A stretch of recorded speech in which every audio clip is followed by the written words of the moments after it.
আসসালামু আলাইকুম everyone, welcome back to my another new vlog. সকাল সকাল ঘুম থেকে উঠে নাস্তা নিয়ে রেডি হয়ে পড়লাম। আর আজকে নাস্তায় ছিল পরোটা, তার সাথে নবাবী সেমাই যে করেছিলাম সেটা নিয়ে নিয়েছি, আর তার সাথে আছে ব্ল্যাক কফি।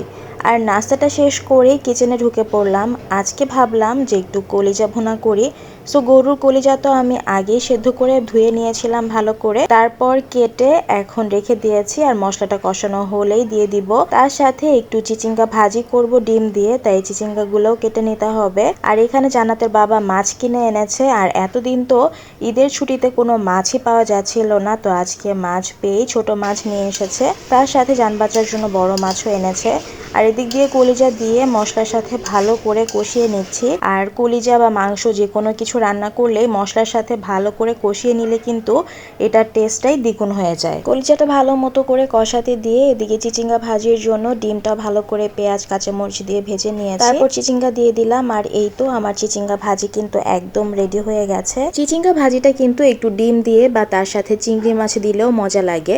শুধু শুধু চিচিঙ্গা ভাজি করলে আমার কাছে তেমন একটা ভালো লাগে না। সো রান্না বান্না তো চলছে, তার পাশাপাশি ভাবলাম যে জান বাচ্চাকে একটু গোসলটাও করিয়ে দেই, তাই চলে গেলাম জান বাচ্চার সাথে শাওয়ার নেওয়াতে ওকে। আর এদিক দিয়ে কিন্তু কলিজা ভুনাটা অলমোস্ট হয়ে গেছে। আমি একদম মাখা মাখা করে রান্না করব। আর কলিজা ভুনা কিন্তু এমনিতেও অনেক বেশি মজা লাগে, কিন্তু আমি আলু দিয়েছি কারণ আমি জান্নাতের বাবা আমরা দুইজনেই কিন্তু আলু খেতে খুব বেশি পছন্দ করি মাংসের সাথে বা কলিজা ভুনার সাথে। তাই জান্নাতের বাবাকে জিজ্ঞেস করার পরেই সে বলল যে একটু আলু দাও, তো আলুও দিয়ে দিলাম। আর আলুটাও কিন্তু অলমোস্ট সেদ্ধ হয়ে গেছে, যেহেতু একদম ছোট ছোট করে দিয়েছি তাই। তো কলিজা আর আলু দিয়ে ভালো করে আর একটু কষিয়ে নিব, কারণ হচ্ছে যে একদম মাখা মাখা হলেই কলিজা ভুনাটা কিন্তু খেতে মজা লাগে। তো রান্না বান্না শেষ করে শাওয়ার নিয়ে দুপুরের খাবারটাও খেতে বসে পড়লাম।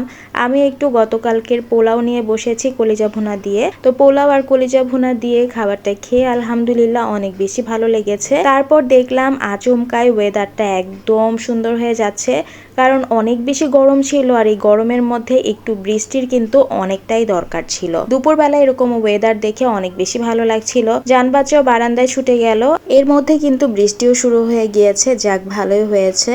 আর ওয়েদারটা তো অনেক বেশি ভালো লাগছিল। আর জান বাচ্চা তো এরকম ওয়েদার দেখলে আমার মতো বারান্দায় চলে যায়, বারান্দায় যেয়ে ওয়েদারটা এনজয় করে। সো মা মেয়ে মিলে বেশ খানিকক্ষণ বারান্দায় টাইমটা স্পেন্ড করলাম। তারপর জান বাচ্চাকে বলছিলাম যে চলো একটু ঘুমাতে যাই। প্রতিদিন দুপুরে আমি ওকে একটু হলেও ঘুম পাড়ানোর চেষ্টা করি, এতে করে কিন্তু ওর শরীরের জন্য ভালো হয়, আর ও কিন্তু অনেকটা ফ্রেশ ফিল করে। বাট যদিও তাকে যখনই বলি যে চলো একটু ঘুমাই এখন, বাট সে না করবে।